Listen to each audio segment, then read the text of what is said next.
Hello and welcome to the Tennis Podcast, live from Wimbledon on one of those oh so special summer nights. Centre Court has just hosted a lock-in for 15,000 people, all watching world number one Aryna Sabalenka beat Britain's Emma Raducanu 7-6, 7-5 in an absolute thriller to reach the round of 16. You know, it's been a good night here when the BBC delays the news at 10, and that is exactly what has just happened. Obviously for Emma Raducanu and all of the British fans, it is a disappointing result, but my goodness, did she and the crowd inside Centre Court put on a show tonight. Speaking of crowds, we have one over there, hardy tennis fans.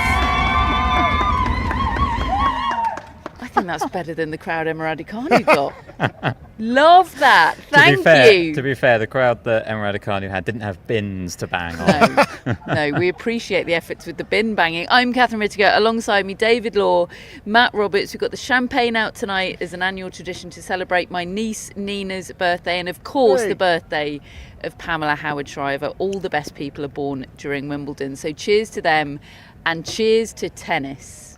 Yeah. That's well said. It's a bit twee, isn't it, to say that everybody won tonight, but it feels like they did really, because Aryna Sabalenka, I think, had to withstand a lot tonight.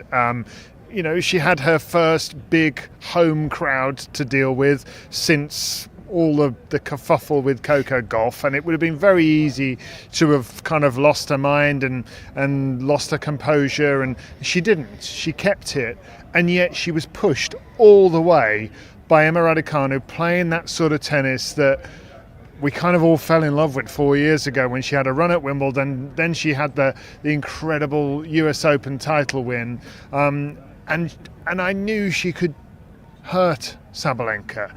What I was surprised about is that she stuck with her for quite as long as she did. I mean, it was straight sets, and yet it was grueling. It was such a test mentally for both players, and then for Sabalenka at the end to kind of overhaul a deficit and just put the foot down the way she did was a real statement, I think, and I think that cements her as a very firm favourite for this title. Matt, I will come to you on Sabalenka and Raducanu, but I do feel like I need to reference for people watching us that you are wearing a nose strip. Obviously. I can't editorially put Jarry as the lead item in today's show, so you're just going to have to sit there in a nose strip for quite a long time until we get to the Jarry of it all. Sure, I am taking one for the team because the last time I wore a nose strip, we ended up on the BBC. So, yeah, out of context, Matt in nose strip in BBC VT. Yeah, absolutely incredible. Matt, your takes though, your takes on Raducanu and Sabalenka. If you don't make them too good, then you won't get clipped up. Great, in an out of context nose strip. Make this answer passable. Yeah. Okay. Look, I think David said it really, really well. I think the kind of thing that struck me is that when you're in a Grand Slam like this, you kind of forget that it's Friday night, right? And suddenly I just had a moment and was like, wow, this is taking place on Friday night. Centre Court was packed. It was a noise that you don't often hear on Centre Court. It was fantastic. I just was getting a lot of texts from people clearly watching this match. Hannah was saying that more and more people were on the barge, and I just loved that feeling. It felt like, appointment viewing, and I love it when tennis and Wimbledon gives you that moment, and it was like that because I think of the level that Raducanu brought to be able to make it so close to Aryna Sabalenka. And that first set I think is the best set of the tournament, certainly in terms of drama, which is basically what we're looking for. I just had no real sense of where it was going to go. Obviously Raducanu came out really strongly, playing brilliantly. Actually, she was able to hurt Sabalenka in more ways than I had realised. She was using the Sabalenka pace really well. She was redirecting her shot. She was going back behind quite nicely, but she was also using her hands and her slice and her touch. And it was a really, really impressive performance, I thought, from Raducanu, and just absolutely fascinating to see Aryna Sabalenka thrust back into a fairly similar sort of match and position than we saw her in just a few weeks ago. Tennis does that so well, because of the relentlessness of it. It's so often that a player will have some sort of test and either pass it or not, and then have the same test again. And it wasn't quite the same because Emma Raducanu is not as an incredible retriever as Coco Gauff, and I don't think she's as much in Aryna Sabalenka's head as Coco Gauff is. So it was different, and it wasn't a Grand Slam final. That's kind of the main difference. But there were elements there of Sabalenka having to battle that crowd, having to battle her own game, keep it under control.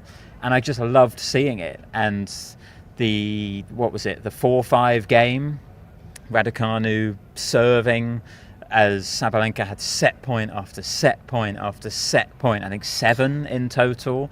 And most of those that she didn't convert were missed backhand returns. It was incredible the way Raducanu just kept serving to the Sabalenka backhand, and she kept missing.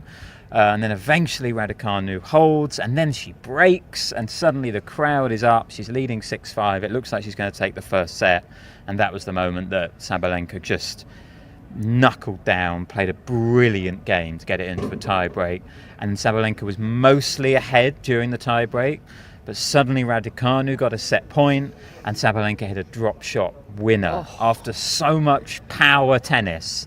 She hit that drop shot, which she's been talking about as a key shot for her on the grass. She came up with it at the biggest moment. It was a remarkable shot, and then she closed out the set. And I didn't see the second set quite as close as I had the first, but impressed that Raducanu managed to build a lead again, and then Sabalenka kind of surged through to the finish as she had done in the first set as well. But what a night! Just straight sets match. But I think everyone just leaves that feeling fulfilled, and just like tennis is great. Yeah, 7-6, 6-4. I think I said 7-5 at the top of the show, didn't I? She had the lead throughout that second set, possibly a physical fade at the end there from Raducanu, just because of the effort she was having to put in to hang with Sabalenka, and she's hitting you with power that you're not facing against anybody else on tour. Sabalenka prides herself on being the most powerful player on tour. Quote, "You want power, I'll show you power." There's not really any way to prepare for that and that physical test, and she was withstanding it so well. So I get why there was that fade, but she's going to feel gutted, isn't she? Because I almost think in some ways it's easier to get crushed out there and not have the what ifs. I know, of course, it's better to play a competitive match, and there are so many positives for Raducanu long term, but just in this moment, I think I get that point. In the moment, I think it's a heartbreaker, but I think it's so much. She's had some real hammerings from top players this year, and she needed to have some encouragement. She needed to have something where she was toe to toe with the best and not overwhelmed, and that's what she had tonight. And actually, what was really impressive to me is, I watched the whole of the first set on the hill, right at the back of the hill. Just the most incredible. I'd love to know a description of what the sound was like in centre court, because I can think of when Serena played her last match. That was an incredible sound. I've seen Raducanu in there before, and Andy Murray, but I was on the hill this time. But even on the hill, it sounded like people were trying to get their voices through the screen so that they could be heard by Raducanu as well. But the fact that she came so close in such a long first set and didn't lose the second set 6-1, which I think would have been completely understandable. If you'd have asked me for a prediction at that point, that's what I would have gone with. The fact that she then holds immediately and breaks and leads and is running away with that set until Sabalenka just found a gear that I'm not sure I don't think Raducanu has it. I don't know whether she ever will, because they are two different, as tennis players, they're like boxers in different weight categories. Raducanu played brilliantly, but there's a limit to how hard she can hit a tennis ball. Sabalenka was as precise as Raducanu, as piercing in her distribution of ground strokes, but with just blunt force. And that's why she's won all these Grand Slam titles. There are players that can hit the ball maybe as physically hard, but they don't have the control she has. Madison Keys had that one run at the US Open, the Australian Open, but she hits so flat. Sabalenka doesn't, and I thought she showed what a champion she is tonight, and yet I think that Raducanu will come out of this thinking, I want to work even harder. I want to work this summer now because I'm not that far away, and I want to feel this more.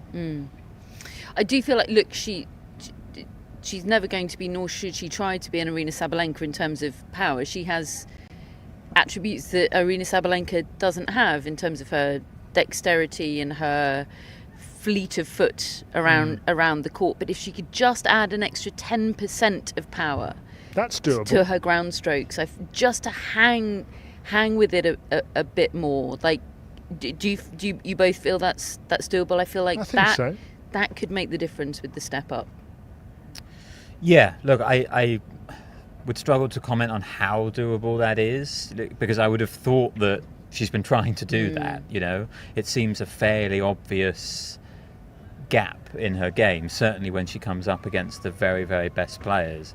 And there was a period in that first set where I felt like she did start to try and hit out a little bit more, but she was often overhitting. And I think there was a little run there where Sabalenka won maybe 9 points out of 10. I think a lot of those were Raducanu just ever so slightly overhitting, almost like feeling like she had to go for a little bit more. With the power but if you think of a Svitolina, yeah, it's true. Exactly. I think you've got to be prepared to overhit in some matches and lose them in order to make greater gains. Yeah, I mean, Svitolina's a great case study there because she absolutely has become a much more powerful player. I don't know whether she's a better player. She might be a better player, but now she's in an era where if she's a better player but she's not having the results she had, like her results were better before. And I think it was because she was more in her prime, and maybe the tour was in a different place. There wasn't such a sort of dominant force all the time. I think the tennis Svitolina has played over the last couple of years, some of it has been kind of her best ever tennis. Her Grand Slam results feel better overall to me. Okay, she's had a disappointment this time. Yeah, but it's easy to forget just how consistent she was on the tour and a winner of 1,000 events. But she and wasn't in the beating top Iga five. Swiatek with that game before, like she did here last year.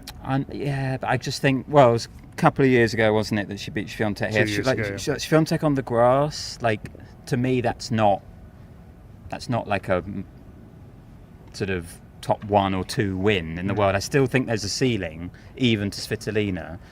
Yes, she has improved, but I don't know whether adding 5% or so, if you can do that, makes a massive difference. It would make a difference, but we're talking about Sabalenka, who is levels above in terms of power.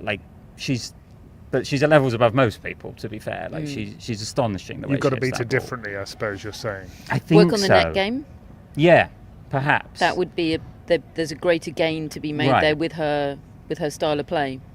Yeah, and the serve. I think it's such a good return, Raducanu, but the serve is sometimes a bit more attackable as well. I think if you just focus on the power, I don't know if you necessarily close the gap, but little improvements everywhere obviously would. And you don't. People kind of say with Raducanu, she fluked the US Open or whatever. I don't believe you fluke a slam. I really don't. No chance. And look, that was a time before Sabalenka had turned into the player she is now. And I know Simon Briggs always talks about how she did have a bit more power at that US Open with the different balls that were flying through the air that year, and little things like that. Those small percentages can make a difference, but you see the way she plays tonight, and the game does suit the grass. It does. The way she can get low. There's an incredible crouched shot she hit in that first set, Radwanska style, Kerber style. She's got that in her game as well. But for Raducanu, she's been beaten at the slams this year, by Swiatek and by Sabalenka. It is taking very, very good players at the slams to beat her this year. So that's something. It's just that given she's won a slam, she's obviously desperate and hungry to win another one. And at the moment, that still feels a long way off. She needs to be more consistent on tour to get herself into a position where she's facing Swiatek and Sabalenka later in slams. I'm not sure it's within her powers to be beating a peaking Swiatek and Sabalenka maybe ever, unless they have an off day, which is a thing that happens, but she needs to be facing them later in these tournaments. It's brutal to be playing that kind of tennis. She'd have beaten so many people in the draw tonight with that kind of tennis, but she was facing the world number one, and that's because of where she is in the rankings, and the rankings don't lie, etc, etc. You've got to be able to do it on the tour, and she has physical aspects holding her back on that front, don't they? It was pleasing to see the back not be an issue tonight. I think I saw her stretch it out once or twice, but basically not really an issue. So maybe that's a good omen in terms of getting the reps in, because I'm afraid that is what tennis is, isn't it? It's getting on the hamster wheel. And that's what she had 4 years ago. If you think she had this run to the fourth round then, and then went straight to America and started trying to qualify for stuff and play matches, and that was the key. Yeah. She just got herself out of the way. People talk about that US Open like it was out of the blue, and yes, of course it was. Absolutely nobody saw that coming, but she'd done a lot of winning on the hard courts that summer at low levels, but she had got the reps in and she'd got the winning feeling, and winning becomes a habit. Insert cliche here, but they're cliches for a reason. I'd definitely be doing it again if she's physically able. I would be doing that again. I mean, you might not be able to enter all the same tournaments, but there's quite a long summer ahead, and you can kind of do it out of the way, because the world goes, certainly Britain, Wimbledon happens and then moves on. You know, the focus moves on. Yes, it'll be on TV here, but it's tennis fans then watching it, isn't it? And all the tennis journalists are having a bit of a break as well. You can just go and do your work. Go and get yourself going and see if you can get a load of wins, because I still think that there's a heck of a player there. And I think, how close was she to winning the first set? And then she's also a breakup in the second. I mean, this is the best player in the world she's doing this to. It's quite something.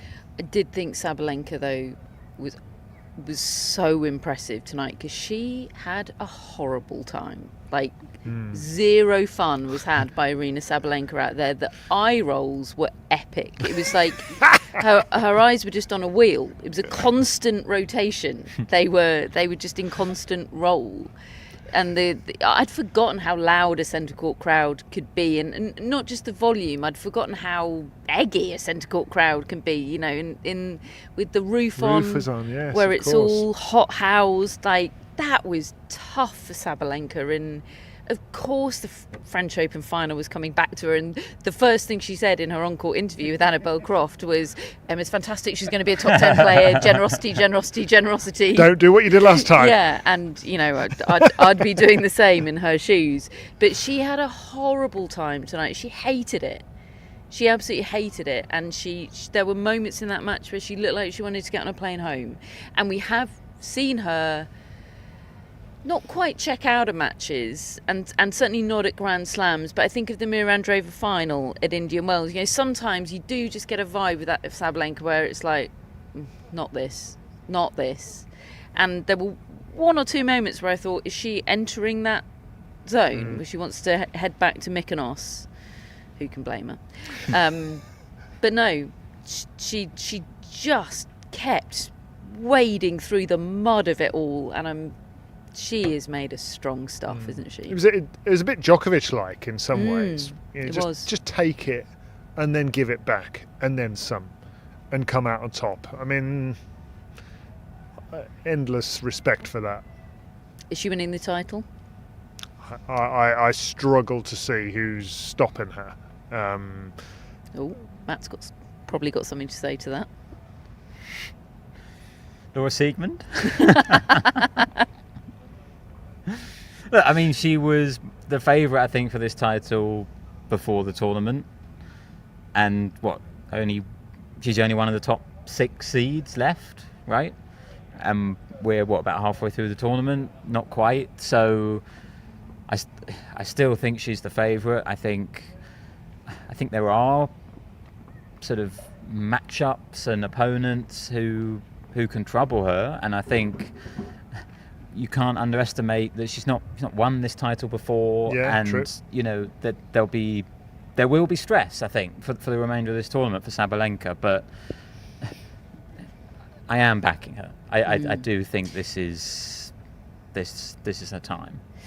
It would just, the irony of this slam where everything's fallen apart, and probably the women's world number one, Aryna Sabalenka, and one of the men's world numbers 1 and 2, Sinner and Alcaraz, are going to end up winning it. Probably. And we won't remember the 4th round match between Laura Siegemund and Solana Sierra, which we're going to be previewing shortly. Just on Sabalenka, I came into this match thinking that there has to be a real chance that she's inhibited by what happened in Paris. Now that she's come through this, I actually think that the Paris experience can start to benefit her, because I feel as though, nothing can be quite as hard as that. I wouldn't have thought. And the fact that she's played tonight and then gathered herself at the end and given the sort of speech that you've just talked about, or on-court interview, Catherine, I feel like there's somebody who's learned a heck of a lot in the last 6 weeks. And it's not been very nice. But if she can handle that and still be playing like this, I think she's more of a threat now. Yeah, I think that's a great take. She's got Elise Mertens next. Mertens, having taken out Alina Svitolina 6-1, 7-6 in the last match on court 1 today. A rally from Svitolina in the second set, but by all accounts from Vicky Spreadbury. Hello, Vicky. Incredible Vicky. That was on court 1 today. Svitolina had a mare in the first set. It sounds like there's no other way of putting it. Svitolina just had one of those shocking days. Good on her for pulling it together, but too late against a player so solid in Elise Mertens, who's always just there. Of course, Elise Mertens is there when a draw falls apart. Just a great pro, isn't she? Yeah. I was talking to one of my fellow commentators at BBC Radio today, Ian Carter, who's been covering the sport for 30 years plus. He covered the Goran Ivanisevic win here in 2001. And he says he feels like ever since he's ever come here, Elise Mertens has been in the draw. And what it is she so rarely fails to get to a third round. She gets to third round, she gets to fourth rounds, but then she can't beat anybody who's there because they're all above her in level, and she doesn't have another gear. But a creditable opponent all the time. And of course, Sabalenka and Mertens former doubles partners, and it's a bit awkward, I think, isn't it? Do you? Yeah, I think it's a bit awkward for Mertens because she always loses to Sabalenka. I think it's awkward that there's such a gap in their singles your careers. Partners, you're equal when you're partners, and then when they face one another, they are not equals. No, I don't think there's anything personal though between them. I don't think so. Would it be about 3 years ago that Sabalenka stopped, when she sort of decided, right, now I'm a singles player who wants to win stuff? It's easy to forget that, isn't it? That she was doubles, I think, world number 1. Yeah. Has won some slams. Yeah. But I think she's won her last 8 or 9 in a row against Mertens. She really does have a huge upper hand in that matchup.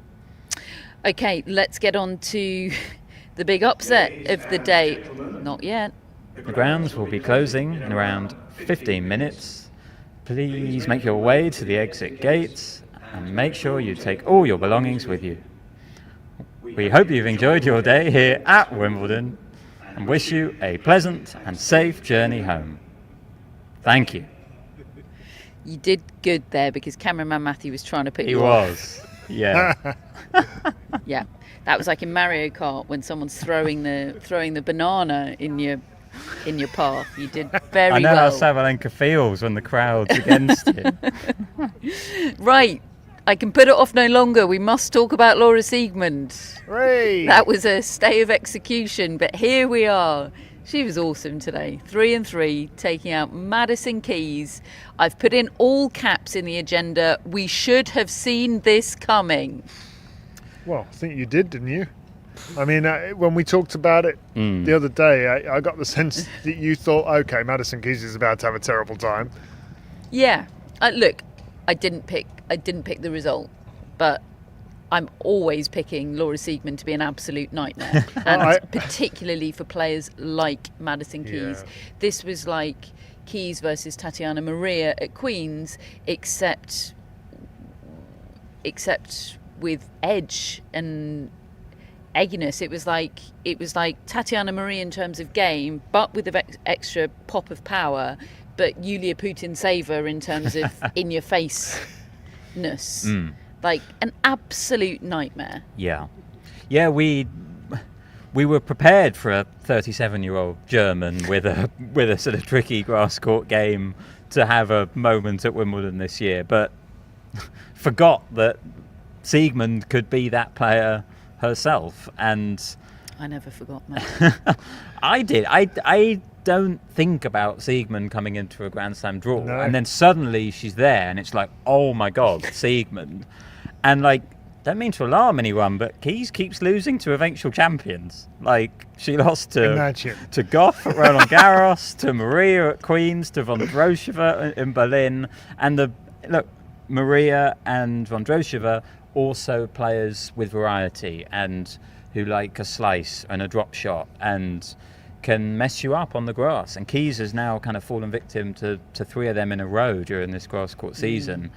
I think, look, it was a really, really poor Madison Keys performance today. Her second serve, she had an absolute disaster off it. I was tracking this for the whole match because... Tracking? You were obsessed with it. It came to my attention after, sort of during the first set, that she hadn't won a point on her second serve. And you think, okay, well, she'll maybe get that sorted out in the second set. And she just didn't. It just kept happening. And she went 0 for 18 on points behind her second serve up until she was match point down. And then finally she won one on her second serve. 0 for 18? 0 for 18, 0%. She ended up 1 for 19 off her second serve. It sort of got to the point where I was thinking, surely it would be better to hit another first serve. I don't remember stuff like that ever. Me neither. With anybody. And I have found Keys' second serve a bit odd this grass court season, and maybe in the clay as well. It strikes me that she's taken a bit of pace off it, and it's kind of going in quite loopy a lot of the time. Is she trying to kick it? Maybe. Develop I think that's a it. real kick serve, but it's not. It hasn't early really stages worked. of development. It's looked like she's got really sort of poor contact off it. And look, it wasn't as though Siegemund was necessarily hitting them all for winners, but she was therefore getting in the rallies. And I think that tells you where Keys' ground game was today. It was not good. And Siegemund was hitting a load of drop shots or drop shot lob combinations or just short balls. Drop shot returns. Drop shot returns. That sort of, in cricket you'd call it the corridor of uncertainty. Keys doesn't know whether to come forward or stay lives back. In the corridor of uncertainty. Maria was doing that a lot in Queen's. So a very, very smart match from Siegemund. And look, Keys didn't come to press because of illness, I believe was the reason given. So, I think we have to sort of factor that in as well. And I think that Keys probably wasn't feeling her best today, and that perhaps explains her performance. But yeah, Siegemund had a game plan and she executed it. And she backs herself. She does. She backs herself to put that game out there, and sometimes it's obviously not going to be enough, but she knows against a lot of players it is. She beat Jung Chin-wen in Australia, didn't she? A similar type of player. She knows what she can do to these power hitters. And look, obviously I've got my bit with Siegemund, but a lot of that is down to how long her matches take. And I was commentating on 2 particularly epic Siegemund matches. She owns that. She uses that as a tactic, taking so much time between points, asking, disrupting the server and asking them to stop. She didn't actually really do any of that today. This was not a lengthy match. I can't really bring my Siegemund baggage to the party today. She didn't commit any of those offences, really. She was just great. It's just past trauma with me and Laura Siegemund. I think she might have got a time violation on match point. That sounds like Laura. Yeah, that's our Laura. But yes, I mean, you're, as a sort of advocate of lose the faff, She's the kind of opposite. She's adding faff I just just to. feel like if you're not ready to receive serve, like, okay, you've lost the point. She just likes to wind you up, Like- really, doesn't she? Yeah. But that's so what. much But that's what she's doing to the just opponent, being at isn't the back it? of the court, just faffing around It's back really there. hard not to get irritated by it if you're the I'll opponent. say, yeah. Oh, she would scramble my eggs in about 4 points. I'd be done.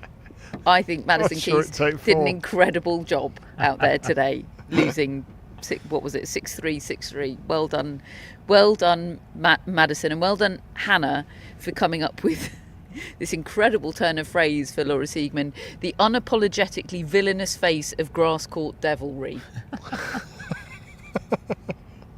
No notes, chef's kiss. So we have Laura Siegemund against Solana Sierra, the Argentine lucky loser that took out Katie Bolter in the previous round. She's now followed that up with breaking Reggie's heart and beating Christina Buchscher 7-5, 1-6, 6-1. Siegemund or Sierra is into the quarters. That's cool. Sierra's the first lucky loser in the women's draw at Wimbledon to reach the fourth round. It never happened before in the women's singles Wow. that a lucky loser had got to the fourth round. Wow. Great little story.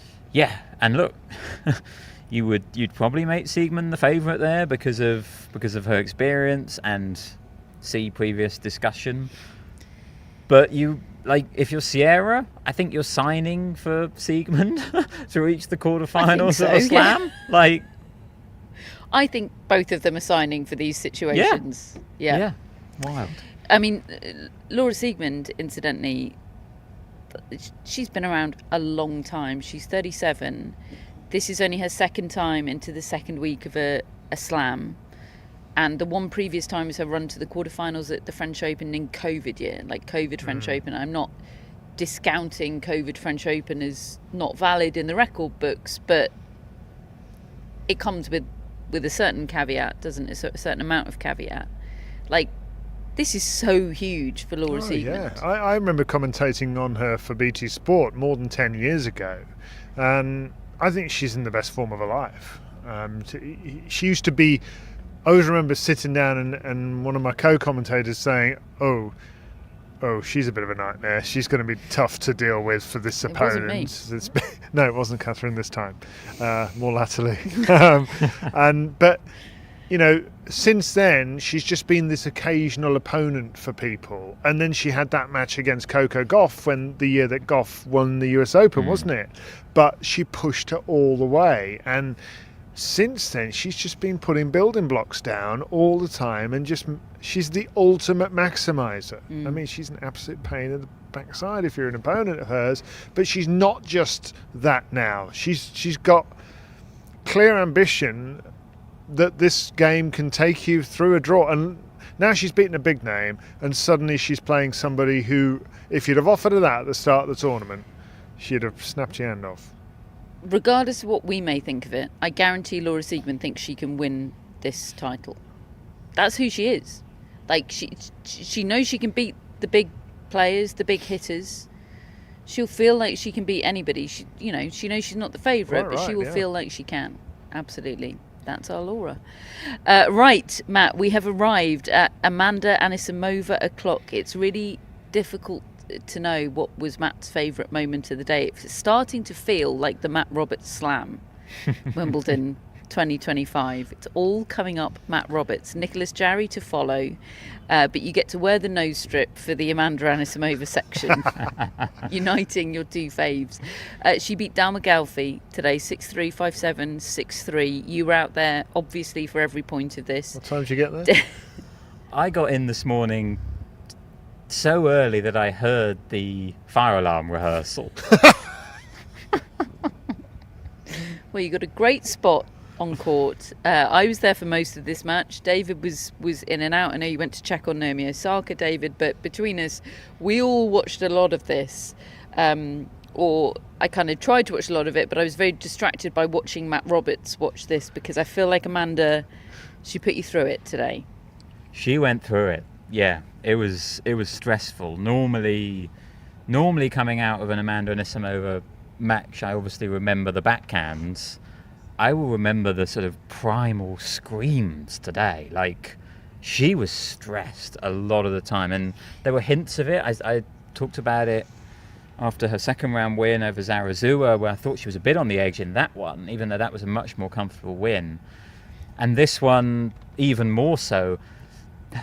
Her form wasn't great, to be honest, today, and she said it herself in the press conference that she didn't think she hit her backhand all that well today, and her serve, she wasn't getting much out of that. She only hit 2 aces, had 8 double faults, just constantly felt like she was under threat when serving, which is obviously not a comfortable position to be in at all. She kind of did. She sort of threw a bit of shade in the on-court interview by saying, "Oh, my opponent played so great. She was amazing today, and I didn't play well." Just having won the match, But it is true, though. I think it is. Gaufi was, I think, certainly one of the lowest ranked players remaining left in the draw, and Anisimova's the kind of highest ranked player in her section remaining. I did think she'd win this in straight sets. I really did. And she started the match poorly. She could have gone down 4-1. She was down 3-1. But then she reeled off 5 games in a row and won the first set comfortably. And at that point, I actually thought, okay, that's been a bit of a scrappy set, but I think she's probably going to be all right here. To Gaufi's credit, the second set was quite a lot of a battle. It was a lot of long games, and Gaufi held off Anisimova as Anisimova was pressing. But then Anisimova dropped her serve right at the end, and suddenly it was quite a physical match. She was in a third set in a wide open draw where she's kind of the favourite to win some more rounds here, and it's a stressful situation. I think she's feeling the stress of the draw and the opportunity, and I think she also thinks she was playing better on the grass at Queen's. I think that's true. I think her form this tournament, I think she won love in round 1, Matt.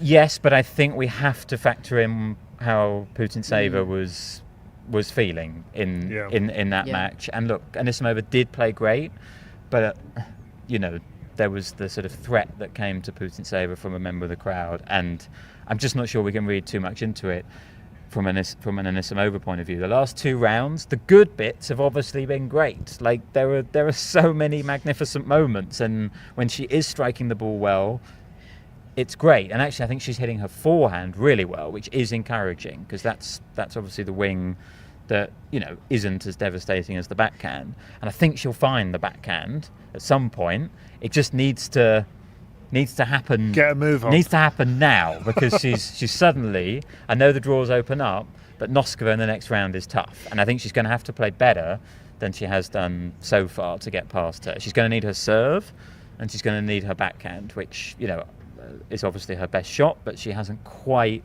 had it yet. But I have been impressed with the resilience, and I will say that today. All year, that's been the word that I've used in reference to Anisimova. She's competing a lot better in matches, and she competed well today.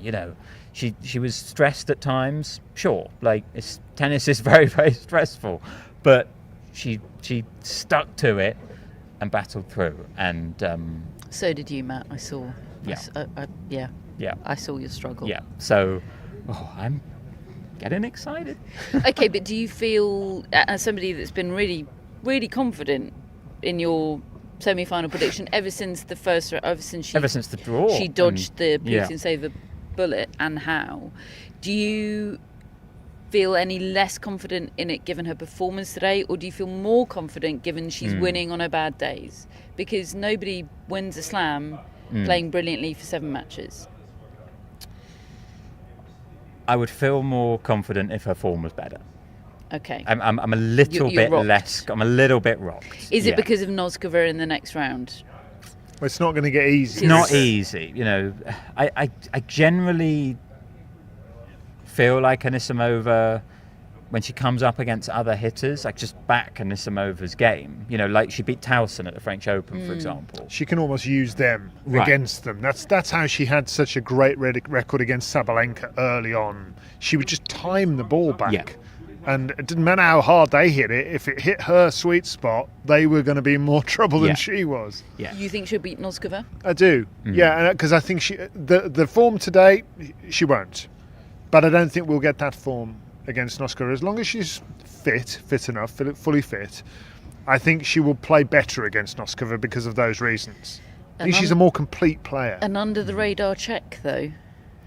Yeah, no, I take the point. At Wimbledon. Noskova's dangerous because she's only got one way to play. She's just going to go for it. And if she's on, she's a bit of a nightmare. But I also think that does play into Anisimova's hands. Somebody who's trying to knock the living daylights out of the ball. Where'd you go to Anisimova?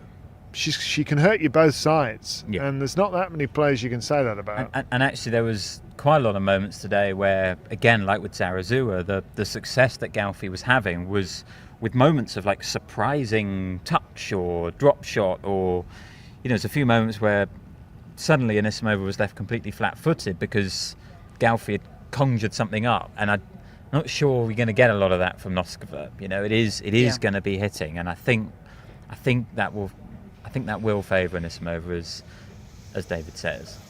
Last couple of results to talk about on the women's side today. Anastasia Pavlyuchenkova beating Naomi Osaka from behind, 3-6, 6-4, 6-4. This match, the first one on court 2. David, you watched a lot of it, and you went to Osaka's press conference, which it can be a tough scene after she loses. What's your take on all this? It was a tough scene because we've had this a few times now where she's got close. Obviously, we think of that Iga Swiatek match at the French Open last year, and she's got close and not actually got over the line, and is not really making any big inroads into these draws. Now, obviously at Wimbledon, she's never really had that great a record anyway, but she felt that this might have been the one. And look, she's a set up.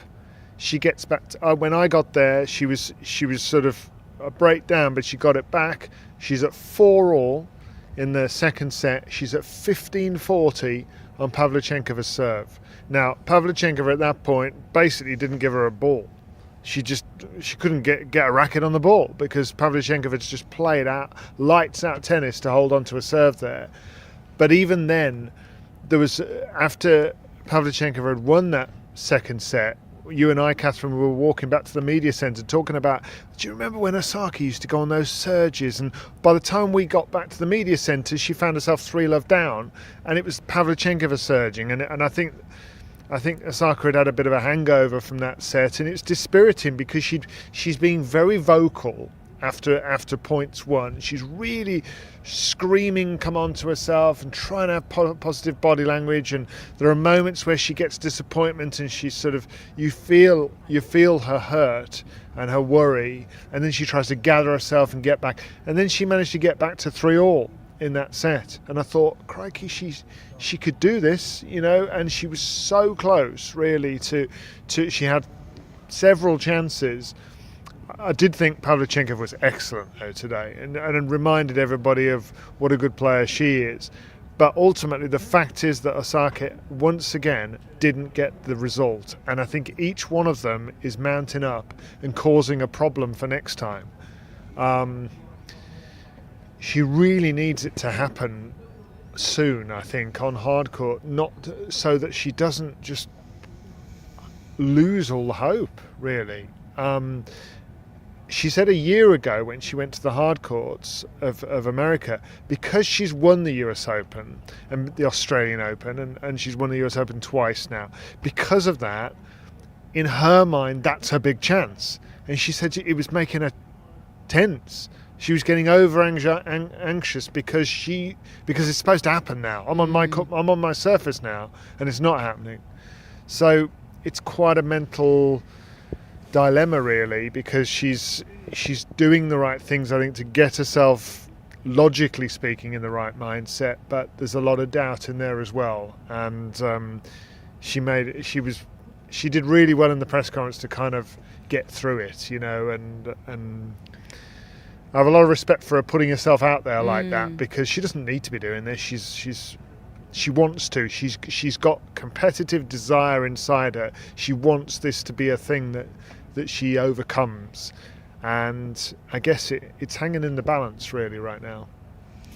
I find it really upsetting hearing somebody so brilliant and talented, and not just talented, somebody that has brought their talent to fruition, be so insecure about their ability. I find that really hard to hear. Like she seems so kind of frail in her sense of self as a tennis player, and it's tough. It's tough to hear. I desperately hope she finds it. But incredible from Pavlyuchenkova. She will face Britain's Sonay Kartal in the 4th round of Wimbledon. What a story Sonay Kartal is. 6-4, 6-2 today over Diane Parry. Okay, that's a decent draw in round 3 of Wimbledon for a place in the second week, but she's earned that draw by beating the 20th seed Yelena Ostapenko in round 1. And we've seen plenty of incredible players with on paper decent draws get Laura Siegemunded. Yeah. Sonay Kartal's got something about her that I think there's going to be a ceiling to her game, but I think I know this is such an unsexy word, but I think she's going to be a total maximizer in her career, because her mindset and her focus and her sort of balance, but also with intensity, there's a fieriness there. It's just very even keeled. I think that's going to take her far, and it's already taken her to the second week of Wimbledon.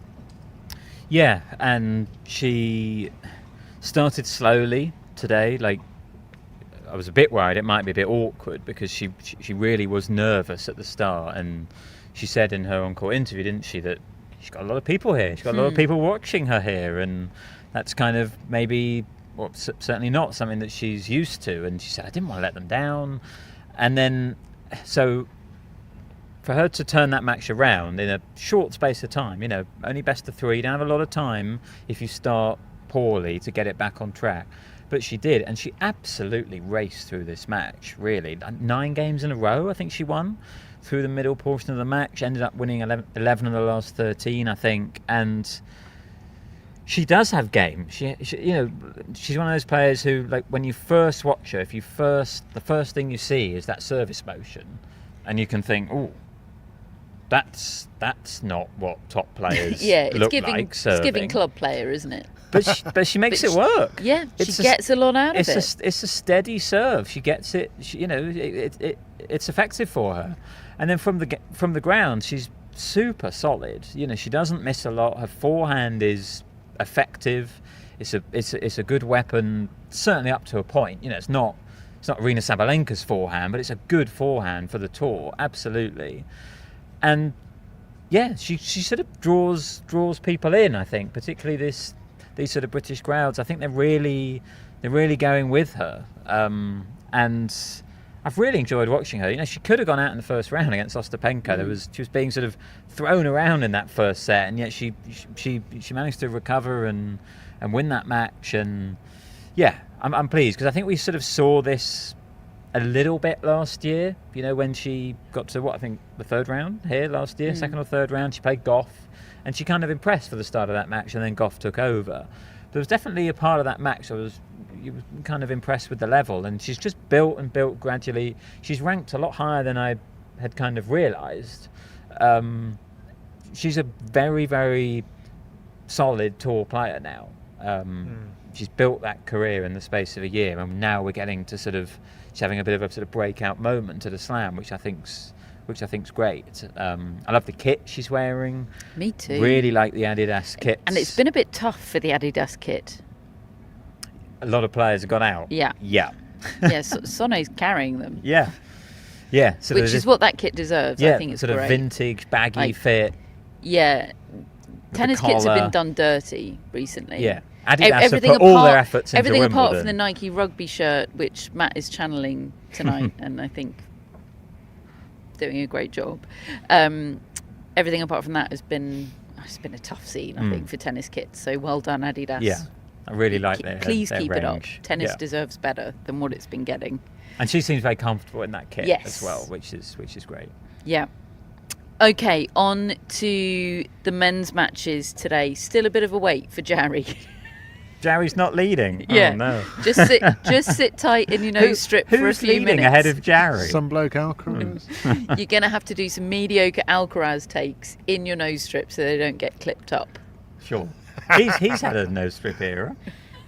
Do you remember when he won a tournament when he played a tournament in a bright pink nose strip, didn't he? Yeah, I've got a feeling he might have switched to the pink one when he won Rotterdam. Like he wasn't playing in it and then suddenly he was, Yes. potentially. Yeah. Matt's our nose strip guy. Okay, Carlos Alcaraz, nose strip era aside, he beat Jan-Lennard Struff today, 6-1, 3-6, 6-3, 6-4, which is a pretty standard Carlos Alcaraz Grand Slam third round, first round, second round, whatever round Yep. scoreline. Was this standard Carlos Alcaraz stuff? I think so. I keep waiting for him to do a Yannick Sinner and just start throwing people aside, really, given how good he is. But it's still not happening. And should one worry if you want him to do well? I think history says no, because he plays his way in. And I think it might explain one of the reasons why he's so hard to beat over the distance, because he gets involved in these tussles and he ends up winning them all. Certainly part of it, I think. Look, he was Struff is dangerous because he comes in like he's got nothing to lose, and he just swings and he goes for it and he comes to the net and he plays. I don't think he's necessarily a good grass court player. I don't think it suits. I don't think he actually likes it that much. Even though I kind of think on paper it should suit him. He tends to get better results on clay, but he comes in and he's a handful. And if you're not on it all the time, Sinner is always on it. So Sinner would have just taken him out straight sets. Alcaraz doesn't do that. He has these moments, doesn't he, where he just sort of goes for the wrong shot or he just does something a bit silly. But look, he got the job done and he's still in the tournament, and it wasn't as harrowing as the Francis Tiafoe match a year ago. I still think he's going to come through the draw and get to the latter stages and be in the final. I see no reason why that won't happen. But yeah, it's not what I was kind of billing it as, this big breakout Alcaraz going all the way without losing a set. I don't know whether maybe that will never happen. Yeah, it's funny. I went out and watched the start of this match and I said to myself, right, let's watch the Alcaraz serve. You know, that feels like the main talking point at the moment around Alcaraz. Can he find that queen serve? Started with a double fault. I was like, oh, great, okay.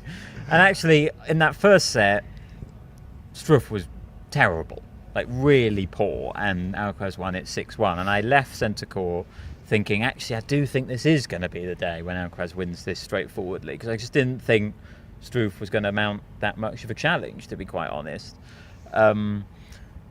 Obviously, you know, David's explained what happened, and it's funny. I watch matches like this with Alcaraz, and I end up thinking, maybe I'm changing my prediction about who's going to win. You know, maybe just Sinner and Djokovic just like more convincing through the tournament. We see this a lot. But then you remember that, like, if Alcaraz can get to the latter stages, which I do think he will, he's less likely to have those lapses. He's more likely to bring it. I think he will improve. Or he'll have that, you know, he had plenty of lapses. He started off with one big lapse in the French Open final, and dug himself the biggest possible hole, and still came through it. Yeah. So like Alcaraz in the first few rounds he's a different guy. As long as he's not losing, as long as he's not having what happened to him at the US Open against Burtik, then I sort of tell myself, no, like I still think Alcaraz is the favourite for this title, even if he's having those poor sets like he did in the second today. And look, he was kind of helped out by Struff right at the end. Struff was double faulting all over the place at 4-all, and he missed a high forehand volley into the net that helped Alcaraz break as well. So it wasn't easy today. It was tight, but he got through it. And as long as he keeps doing that, I think we'll see a different guy, when he comes up against his biggest rivals. He has Andrei Rublev next. Rublev beat Adrian Mannarino 7-5, 6-2, 6-3. Is there any world in which Rublev challenges him? I do think Alcaraz needs to play better. I think he needs to get that serve going. I think if he serves better than he has been, like he can, and I think that will be a difference maker in this match, because he'll get looks on the Rublev serve. Yeah, Rublev's second serve is so predictable, and Alcaraz, I think, can really flourish off that shot. Rublev, it was nice reading his interview transcript. He's saying, I'm actually playing well. He said, I feel like I haven't been playing well for a long time, but actually now I can say I'm playing well again. And he said, I think if I keep this level, the results will come back. Now, I don't think those sorts of results are beating Carlos Alcaraz at a slam, but it's better than he has been doing. And I was pleased to read that. I agree, and I think that's a really different mental place for Andrei Rublev than we've ever seen before. Usually when he's been through periods of not playing well, or having doubts, or feeling like he's playing well but the results aren't coming, he will be, we've seen some pretty harrowing scenes from Andrei Rublev on the tennis court and in the press conference room where he hurts himself. Yeah. And he's done this documentary for the ATP where he's opened up completely about it all and talked about that, said, well, kind of backing up what the worst that we all feared about him, that he was having some seriously dark thoughts. And we know that the ATP locker room isn't necessarily the most embracing and accepting place for revealing vulnerability and softness. And I think it's pretty incredible that he's done that. And he does seem to be in a better place. Yeah. Now, that might mean that his tennis results are less good. But I think that's okay. I'd rather they were less good if Absolutely. he could be happier within himself. And I've got a lot of respect for him doing that documentary, and I want to see it. But I'm interested to see. I think it's quite a good little test for both of them. Has Rublev moved on, and can he bring his? Because the thing is, can he bring his best tennis?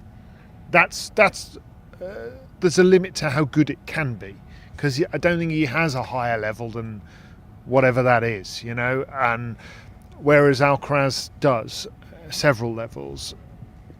But if he doesn't play well, Alcaraz, he could find himself in a real struggle. Look, I didn't see loads of Rublev against Mannarino. I barely saw any of it, but I saw the on-court interview afterwards, and he was asked about the variety that he deployed out there. That is not a word that I associate with Andrei Rublev. So I better on the edge of my seat back, to see the Rublev variety come Okay. to the party against Carlos Alcaraz in a couple of days' time. What else can I go to make Matt sit in a nose strip for longer than he needs to, out of context? No, okay, we'll go to Nicholas Jarry. Matt, we'll do it.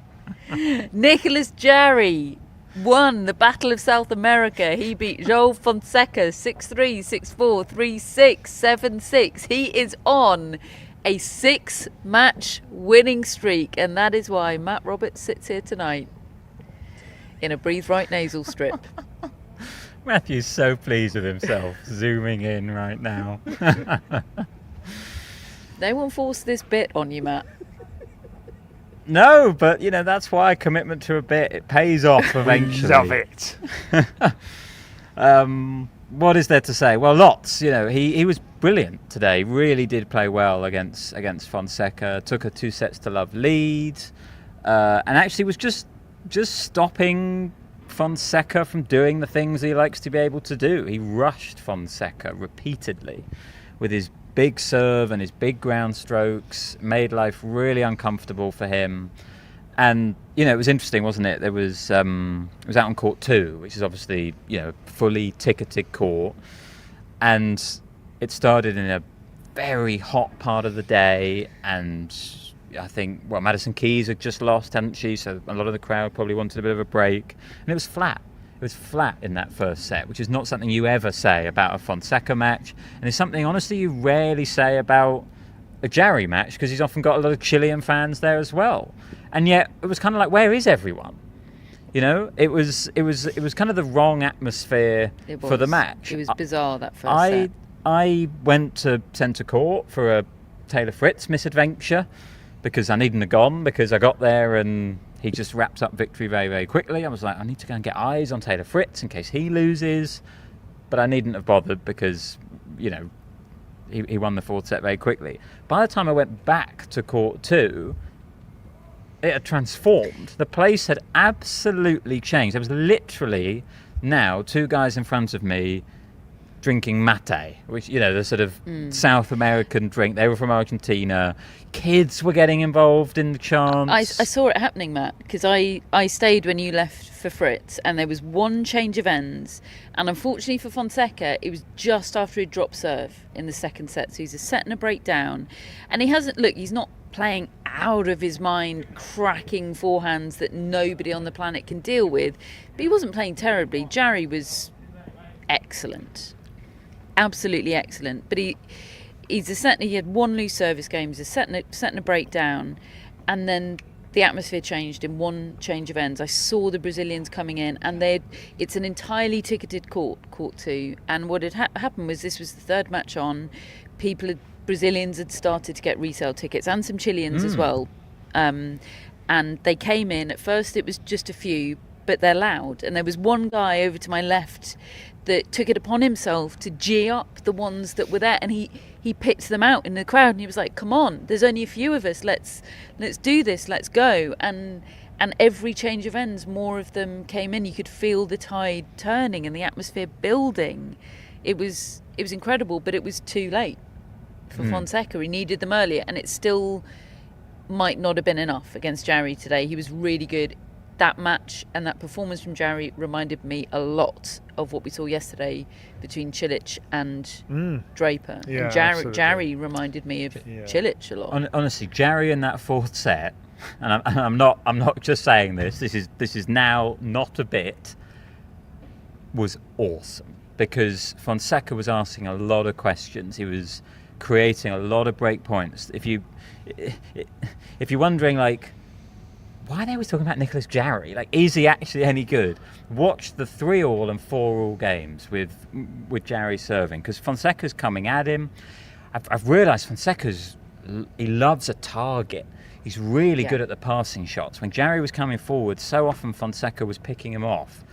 But what Jarry was doing was standing up to all those break points. I think he faced 6, between those 2 games, and he just rose to the occasion. Often with a big serve. Like, it's not necessarily pretty tennis. It's often just a big serve. It's just like, boom, just slams a serve backhand, down. leans on the backhand. Yeah. You're going to get it. That's what I do admire, the way he just goes after the ball. He just goes at the ball, hits it flat, and constantly goes after it. And he came up with big shots in big moments. And then even in the tie-break, Fonseca is leading that tie-break, and suddenly Jarry just took over again.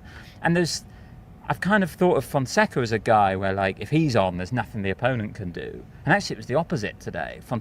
Jarry was on, and in those moments there was nothing that you really felt like Fonseca could do. I think Fonseca was definitely struggling physically by the end. He had blisters, and he had a bit of cramp or whatever. And he had a medical timeout just before he came to serve to stay in the match. He actually said in the press conference it wasn't that bad. But he did look like a boy, though. He looked like a man against a boy. Yeah, really. And that's okay. He is a boy. It is absolutely right. Yeah.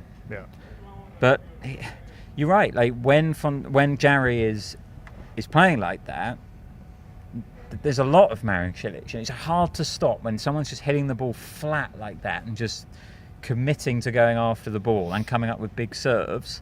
It's a pretty powerful combination. And I was saying to David, like, if that was at Roland Garros, we'd have been talking about that atmosphere forever. Yeah. Because it was Wimbledon, it wasn't quite as big, it wasn't quite as loud. Because I don't think, the sunburnt Brits don't really go with it in a way that the local French Parisians do, But there was enough, like, support for Jarry and support for Fonseca to make it really, really fun in those latter stages. I'll just miss the Brazilians so much. Like, I'm already just used to that being a part of tennis and something to look forward to and vibe about. And Fonseca losing means that they're gone. But the Chilean Jarry fans, will they turn out? Nico. That's what they were saying. Okay. I was really pleased for him. It was a very emotional interview he gave on court at the end. I mean, he's had a terrible time the last year. I mean, the condition he's got is a problem between his ear and his brain and affects his balance. I mean, he's not been able to play for the last year properly at all. And he says, I've had to relearn how to do things. He said, you know, I lost the ability to do things that I was able to do since I was 5, he said on court, and he was really choked with emotion. And I thought, God, this guy's been through a lot, and I'm really happy for him to have this moment. He deserves it. He doesn't know that Matt sort of abandoned him midway through either. Fair. I probably have to take that on the chin. He's back. What I said was like, don't keep saying that I think Jarry's really, really good at the moment. I was like, no, I don't think he is at the moment. He's struggling. I'm not deluded to think that Jarry is amazing in the last year. But he's back. Yeah. People bounce back. So Jarry against Norrie for a place in the Wimbledon quarterfinals. Norrie presumably will want that to be on court 1 because he's won on court 1 again. Yeah, David, he will. Straight sets against Thomas Bellucci. Matteo Bellucci. Oh, God. Thomas Bellucci was the Brazilian chap, wasn't he? Pleased I didn't say Monica. Bellucci. I know, I've said that a few times. Yeah. I love him as well. He's my guy. He's fun. Matteo Bellucci. He is fun to watch. I mean, in the first game, Norrie was doing this thing where he's a left-hander, so when he's serving out wide, he actually moved all the way out to the left tram line to exaggerate the angle, and served this sliced serve in the first game of the match. Bellucci, also a left-hander, took a step to his left and did a full swipe as hard as he possibly could underneath the net tape height, round the net post, between the net post and the umpire's chair where there's about a foot of space. He's hit it that height, straight down the line and into the postage stamp and a million miles an hour, as hard as he possibly could. Norrie was like, winner. Norrie gave him a round of applause. The crowd were like, oh my word, I've just seen Rod Laver arrive.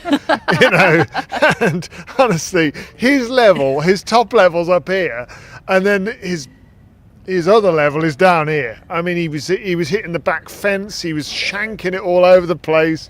It was comical stuff. He led 3-love. He won the first 7 points against the Norrie serve in the match, and he still didn't win the first set. Norrie just sort of chugged along the way he does, and only started to get nervous when he was a double break up in the third set, and suddenly he couldn't play. Suddenly he went into that Norrie mode where I'm not a tennis player anymore. I don't know how to hit the ball, and fortunately Bellucci was worse, so he kind of let him win, sort of thing. Okay. He was trying, but he just was terrible. Jarry against Norrie. Yeah. Norrie's going to want this to be on court 1 again, isn't he? Oh yeah, for sure. But can it be? I think it can be because it's fourth round stage. I mean, unfortunately for Norrie, if he wins the next one, he's got to go on centre court. It can be, but there's no Raducanu anymore. Yes, there's still Sabalenka, the world number 1. Of course, there's Alcaraz. There's Kartal. Fritz, there's Sonay Kartal. They might work it for him, but he's definitely going to campaign for it. He loves that court. And Jarry will want it to be last on, so that the Chileans can get the resale tickets. Yep, that's a good point. Absolutely, and that would be cool for a neutral. That would be cool as well. Like you want that. I'm not Brazilian, but I want all the Brazilians in. I want the Chileans in. Yeah. Bring that vibe. Taylor Fritz, I mentioned there. Now, in the agenda here, I had already written when Taylor Fritz was 2 sets to love up. Taylor Fritz managed to win in straight sets. There's a line through that. It's your fault. Blummin should have done. And it's now Taylor Fritz took a bit of a scenic route again versus Alejandro Davidovich Fokina. 6-4, 6-3, 6-7, 6-1. As you said, Matt, he was very comfortable in the fourth, but by all accounts that third set, they were both playing really well at the same time, and it was extremely high level and extremely fun. Yeah, Fritz has been consistent all tournament, saying I'm playing really, really well, and yet he keeps getting dragged into these longer matches. You know, what's he played now? 14 sets in 3 rounds. He's been such a main character this tournament. And yet he's had a tricky draw. You know, there have been tricky matchups, and Reggie was actually out on centre court today, and he said basically the crowd carried Davidovich Fokina to help him win that third set, and then the problem was it had been such a long set, everyone left. And then when I got there at the start of the fourth set, I walked in, turned the corner, and was like, oh, where is everyone? Like, the media seats were empty, the stadium was pretty empty, and suddenly it was really flat. And Davidovich Fokina, who just won the third set, and you think maybe he's woken up, he started to get into this match. It was just a really, really flat fourth set, and he wasn't great. And Fritz I think he is playing well. You know, he's barely missing from the baseline right now. He's playing well, and he won the fourth incredibly straightforwardly. But yes, like, yet again, it just seemed that it went on for a long time, went on longer than I was expecting, and I'm just fascinated whether it catches up with him, considering he had Eastbourne as well, like directly the week before Wimbledon. He's just played so much tennis in the last 10 days or so. You think logically it has to, but I get the sense that he's not worried about that. I don't think he is at all. He really backs himself physically. Yeah, and there haven't been grueling matches. You know, certainly the first 2 rounds, big servers mostly, not extreme rallies, but it's just the mental toll of being on a lot, I think, can catch up with you. He's got Jordan Thompson next. Wimbledon 2025 is just the right amount of woke for Jordan Thompson. Beat Luciano Darderi in 4 sets. And I had him on retirement watch in the first round. He's Right. really not been fit particularly over the last few months or so. And yet he's got a nice grass court game, Thompson. Oh, lovely grass court games. Built for grass. Yeah, it really is. So I don't think that's easy for Fritz either if Thompson is playing well. Honestly, I haven't watched any of Thompson this tournament. So, Well, Fritz might find himself on centre again if they're looking for ways to put Cam Norrie on number 1. possible. Okay, fun. I assume that'll be 5 sets, and Taylor Fritz will draw blood again, because that's He what did he's again, done. didn't he? That's Yeah. what he's done 2 matches in a row. With his elbow. The Rinderknecht fun is over, as is the dream of a Fritz Rinderknecht rematch. Gone but not forgotten. Gone but not forgotten, absolutely. What even does a Wimbledon 2025 day without Artur Rinderknecht on the schedule look like? We will find out tomorrow. He lost in straight sets to Kamil Majeshak, who plays Karen Khachanov next. David, you were into Khachanov against Borges. I was at the end. I mean, I missed the first 4 hours of it, and I wasn't into that part. I mean, look, I think if you had tickets there, you were. It was a real saga, the whole thing. I mean, and at the end, Borges served for it. You know, he's had a lot of matches like that. He has a lot of long, close matches. He's a good player. He was 5-2 up in the 5th. Yeah, it's a tough scene for him, that. And then at the end, and Khachanov is tough to put away, and he's such a fighter. I mean, you know, you look up agricultural in the dictionary and you get Karen Khachanov. He was fantastic, and it goes to the distance, the final set tiebreak, and Khachanov, when he finally won it, he just collapsed in celebration at the end. But I mean, the best, and that was a good atmosphere at the end, but still the best sound I've heard was in the Majacek match, when I was waiting to go on to the Fonseca court, adjacent to me, court 12, was Majacek just wrapping it up against Rinderknecht, and he'd got a huge amount of support, Majacek. I wish they'd put John McEnroe on Majacek Rinderknecht. Just for the pronunciation. Yeah. Okay. I wonder what he would have come up with. Yeah, genuinely just gagging to know. I mean, to be fair, very hard name to pronounce. Very hard. So is Van der Zandschulp, but it's not Van der Danschloop. Okay, so we have Khachanov against Majszak for the quarterfinals. Khashanov's first round of 16 here since 2021. And that's it for summing up the men's matches kind of from today. We also did have the hangovers from yesterday. We had Germán Fils coming back on court 18 behind us here to start a fifth set against Martin Fucsovics, having served for it in the fourth set. He ended up losing 6-4 in the fifth. And I do wonder if that affected Alina Svitolina later in the day. Like, that's a gutting result for Germán Fils, but amazing for Martin Fucsovics. And the most incredible resumption of all time, I think. Ben Shelton, who was called off at 5-4 and serving in the third set last night, needed 70 seconds to finish off Rinky Hijikata today. 70 seconds, 3 aces and an unreturned serve. Amazing. And he said, he explained in press, he was okay about it, but he said, look, they said to me that we have 5 minutes until the automated line calling stops working because it relies on light. And he was like, fair enough. Like, I get that. I get we have to stop in 5 minutes. But he said, I need 60 seconds. That's all I need. Let me have a go.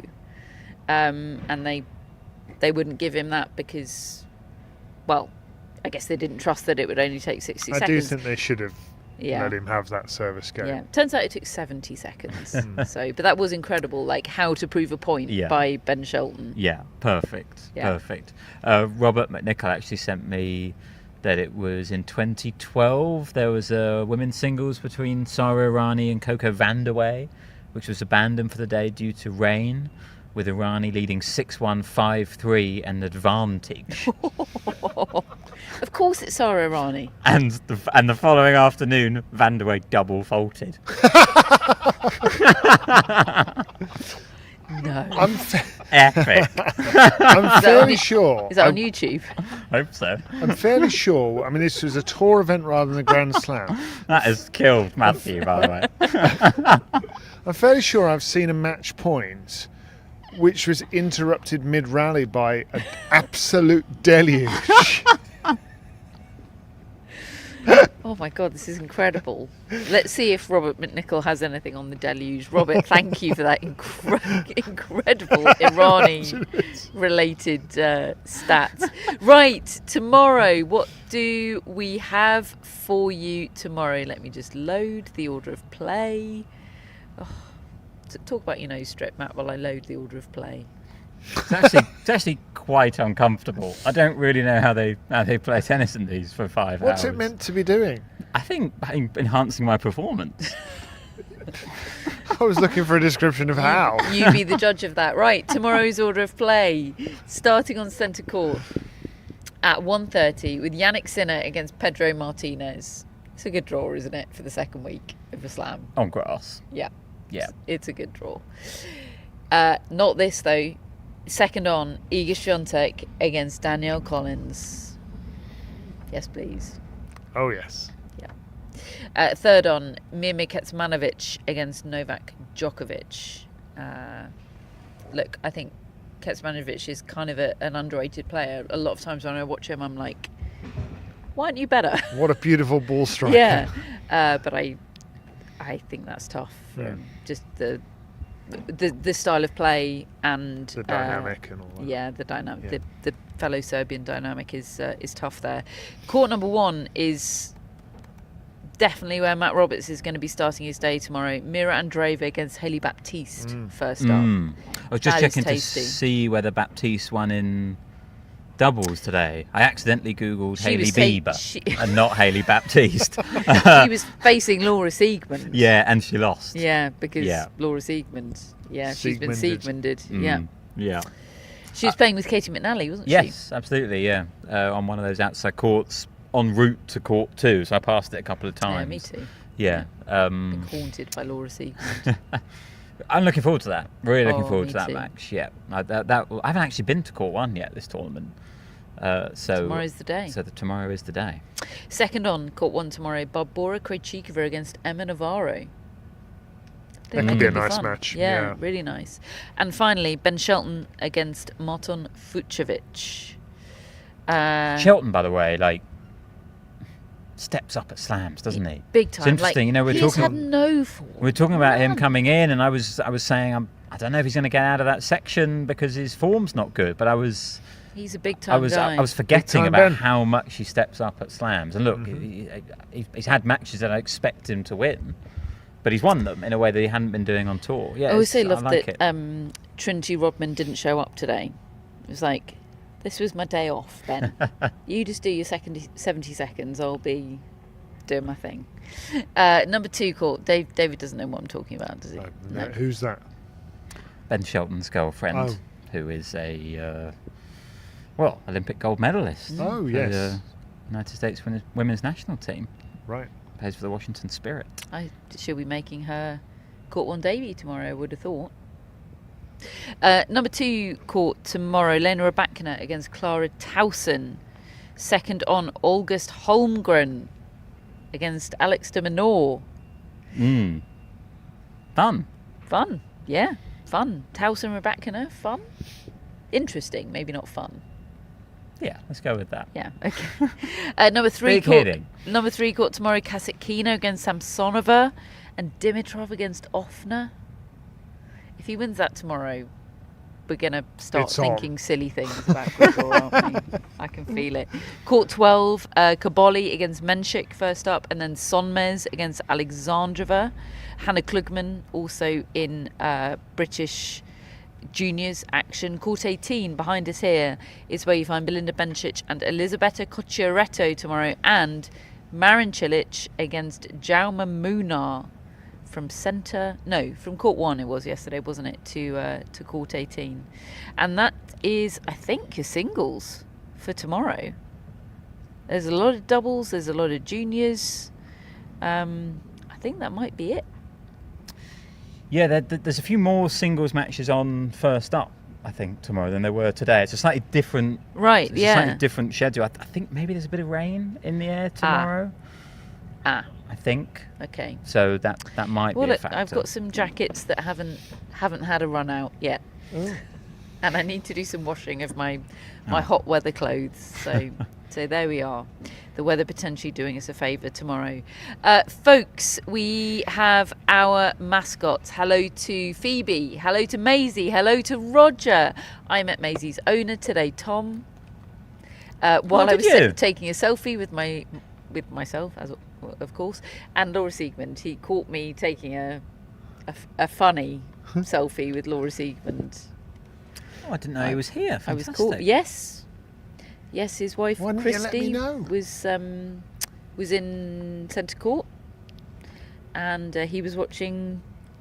Well, I think he was watching Hayley Baptiste and Katie McNally actually, but Laura Siegemund, as she does, was forcing her way into the picture. Playing with Beatrice Haddad-Meyer, and they won. So hello Tom, and hello lovely Maisie, hello Roger, and hello Phoebe, of course. Hello to our top folks and executive producers Greg, Chris and Jeff. Let's have some shout outs, Matt. We start with Laura Slattery. Oh, we know Laura. Laura Siegemund. Yeah. Exactly. Big day for Hi, Laura. Laura's. Hello Laura. Laura's from Dublin and has been a listener since Wimbledon 2016. Wow. Pre-Matt. Andy Murray win. Yep. Yeah. I met 2 Irish listeners today. Oh. God, you were meeting everyone. Yeah, apparently so. You did talk. And your Amanda Anisimova court. That was fun, wasn't it? Yeah. That was surrounded. David and I arrived. Matt was sitting in the public seats because he arrived so early he could have his pick of where to sit. And David and I arrived, and actually there was a whole hoo-ha about where we needed to be sitting, and we went in the wrong place, and we got a bit stitched up. But anyway, we were up in the photographer's seats, and when we sat down, there was a bit of a commotion of people saying, "Where's Matt?" And one lovely Geordie woman leaned over and said, "Where's Matt? He's the only reason I'm here." She was genuinely a bit irritated. Don't know what to say to that. Anyway, incredible scenes on court 3. Laura, thank you very much. We've also got Kat McNamara from Richmond. Hello, Kat. Hi, Kat. Matt's neck of the woods. This is the Matt Roberts Slam. Yeah. Richmond, Yeah, Southwest Richmond, London, not Richmond, London. Virginia. Yeah, yeah. And Kat says, I love watching tennis with my 11-year-old black and white cat, Charlie. Aww. And I've been a listener since 2018. I wonder if that's after Charlie Chaplin. Let us know, be. Kat. Lovely. Thanks, Kat. Thank you, Kat. No,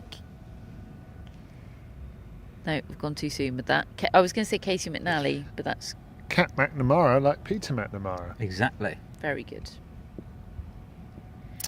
And finally, we have David Whittaker. Hey! Oh, it's my dad. Yeah! That is your dad. He says, there's no need for a shout out as I get enough mentions throughout the year, but I would like to hear Catherine say, we know David. We do know David. We do. We saw him yesterday. Yeah, David, it's weird to call him David. He took a trip up to Solihull recently and hung out with This David was the most wholesome independently thing. of me. We had a lovely time. I loved this so much. Yeah, it really was. It was very heartwarming for me. My two favourite Davids. It's taken me this long into my life, career and relationships with you to realise that my dad is called David and my brother's called Matt. It's Matthew. wild, isn't it? Yeah. I'll speak to my therapist about it. Anyway, David, Kat, and Laura, thank you very much for your support of the Tennis Podcast. If you'd like to become a friend of the pod, the link is in our show notes, as is the link to subscribe to the newsletter. It's free, it's excellent. That's where you get Matt's stat. They're not all Nicholas Jarry and Amanda Anisimova related. He's an equal opportunities stats guy. Correct, yeah. Today's is nothing about either of them. Right, there you go. Oh, I'm looking forward to it. What's it about? Well, predictably, it's about seeds going out. Ah. Yeah, I thought it was time to do one about that. Yeah, Matt knows how to follow a story. It's also where you can keep abreast of our predictions competition. 60 points today. Thank you, Nicholas Jarry. Commitment to the bit pays off, I'm telling you. Absolutely. Matt, congratulations for spending this whole show in a Breathe Right nose strip. Can have a day off tomorrow. Thank you. Should take it off. Absolutely. Oh, it's so Is it hard going to make a take sound it off. effect when you take it off? Oh, Ooh. God. Folks, thanks for listening. Thank you to Wimbledon for letting us be here and record in this incredible position. Thank you to The Athletic. We are, of course, part of The Athletic Podcast Network. Do check out their stuff. Charlie's stuff, Matt's stuff. They've got a brilliant live blog as well. Check it all out on The Athletic and The New York Times.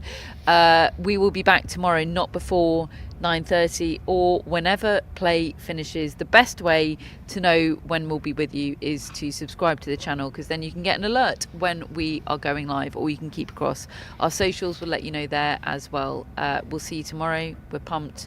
Thank you for watching. Thank you for listening. Goodbye for now.